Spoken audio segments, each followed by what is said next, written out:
blessings of the Most Holy Trinity on the second Sunday in Ordinary Time. It's Ordinary Time, which means that we recognize the Lord's extraordinary graces in the ordinary events of our life. The theme for these readings in the Gospel are calling. We hear in the Gospel that Jesus calls Andrew. In a certain way, after being with John the Baptist and John the Baptist pointing him out, Andrew begins to follow Jesus, and Jesus turns around and says to him, "What is it you are looking for?"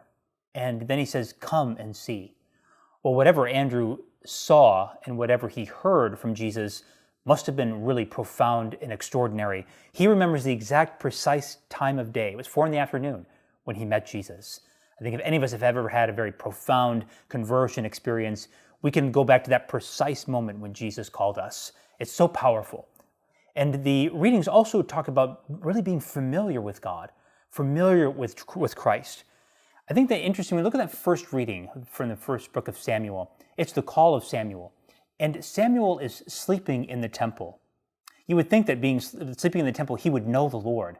And yet when God called him and he called his name, he did not know who it was. He thought it was Eli. So he goes to Eli, and finally, after the third time, after 3 times, Eli recognizes that it is the Lord. So he says to him, the next time he calls you, say, "Speak, Lord, for your servant is listening."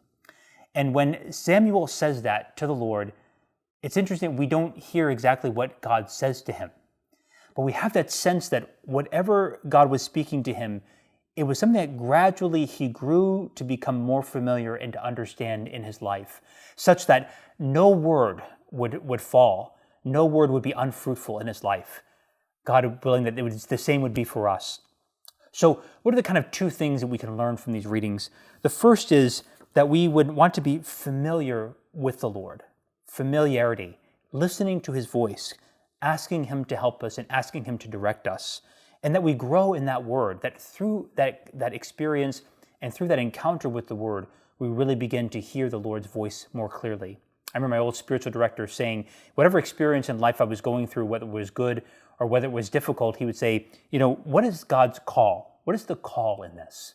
God calls us not only in the extraordinary moments of our life, but even the daily moments.